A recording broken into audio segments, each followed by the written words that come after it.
As futuras mães, que no domingo também já podem comemorar o seu dia, devem redobrar os cuidados ao ingerir medicamentos. Alguns remédios e até mesmo produtos naturais considerados inofensivos podem causar malformação grave nos fetos. Assim que descobriu a gravidez, Karine procurou o médico. Na primeira consulta, ela já recebeu uma lista dos remédios que poderia utilizar durante a gestação de Lucas. Eu, particularmente, não sou muito de medicamento, mas quando é necessária a ingestão, né, eu vou na listinha da obstetra e procuro realmente fazer o recomendado. Adepta dos produtos naturais, a advogada também passou a ter cuidado ao fazer uso de mel com própolis e do chá de boldo. Alguns medicamentos que eu fazia uso anterior à gravidez, eu não pude permanecer utilizando. Então, eu procurei saber, ela falou que um melzinho com própolis leve eu poderia usar sim, né?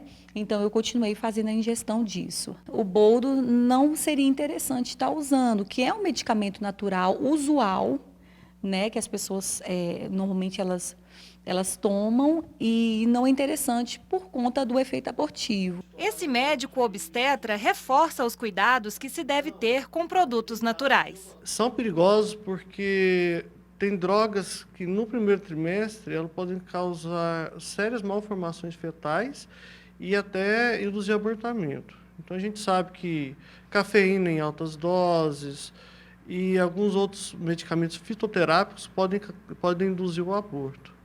Então, sempre o médico deve ser consultado. Para as grávidas, até uma simples aspirina pode fazer mal. Em alguns casos, esses comprimidos que parecem inofensivos podem causar hemorragias ou até mesmo prolongar a gestação. Já o paracetamol, que é um remédio para dor muito utilizado durante a gravidez, também pode ser perigoso. Em altas doses, ele pode causar problemas ao fígado da gestante. Nenhum medicamento é totalmente isento de algum risco, não é? No caso das gestantes, o paracetamol ele pode ser usado desde que a paciente venha e seja recomendado por um médico para aquele momento em que ela precise. No entanto, é sabido que os medicamentos, todos eles sempre têm algum efeito colateral. O que não pode ser é nocivo àquele momento e àquela gravidez. No fim dos anos 50, um medicamento chamado talidomida foi responsável por uma das maiores tragédias na história da medicina. O remédio foi usado por grávidas para aliviar os enjoos matinais típicos dos primeiros meses de gestação. Na época, a talidomida foi colocada à venda sem que os efeitos sobre o feto fossem conhecidos. Em todo o mundo, estima-se que 15 mil bebês tenham nascido com malformações físicas por causa do medicamento. Bom dia, a Federação Brasileira de Ginecologia e Obstetrícia lançou uma norma orientando o tratamento contra náusea e vômito durante o período de gravidez. Ao meu lado está o ginecologista e obstetra Alisson Zanata, que vai explicar isso direitinho para a gente. Doutor Alisson, bom dia. O que a norma diz em relação ao uso de medicamentos?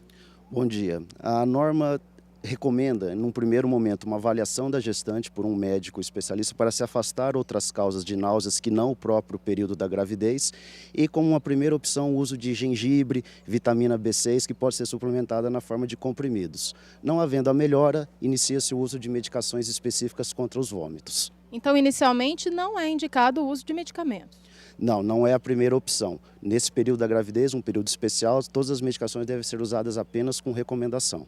É um período delicado esse primeiro trimestre, doutor? Sem dúvida, é um período onde o bebê está se formando, portanto um período de maior risco de uso de medicações não prescritas e um período de maior estresse emocional também para a gestante, que deve ser constantemente reafirmada que as náuseas e vômitos não são prejudiciais ao bebê. A participação da família é fundamental. Sem dúvida, o suporte da família, do esposo, do pai é fundamental. Tá certo, doutor Alisson Zanata, muito obrigada pela participação. E o Dia das Mães vai ser comemorado oficialmente no domingo, mas em São Paulo as homenagens já começaram. Ao vivo de São Paulo, o repórter Gustavo Minari tem as informações. Gustavo, bom dia. Bom dia, Gisele. Bom dia a todos. Olha aqui, por aqui muitas atrações musicais, atividades esportivas, feira gastronômica e muito mais. Converso com a Larissa, que explica melhor pra gente. Bom, o que mais vai acontecer por aqui, Larissa?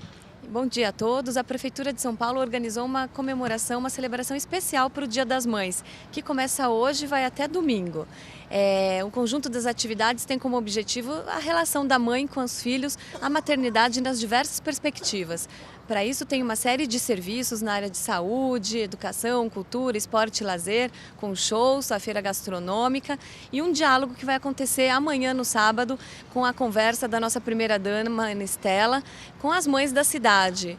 As atividades são gratuitas e todo mundo pode vir, as mães, pais, os filhos, com toda a família aqui para essa grande celebração. Tem bastante informação para a mãe também, né?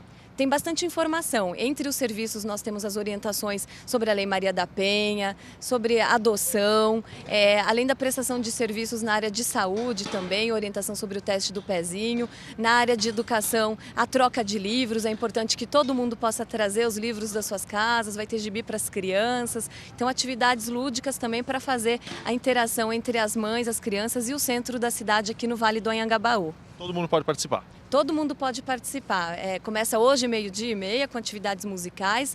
Amanhã, de manhã, com esse diálogo, com debates. E à tarde, o show com a Thier, né, com a participação da Thier e a Tulipa Ruiz. Tá certo. Obrigado pelas informações. Natália, voltamos com você. Obrigada, Gustavo. Ótimo dia para você.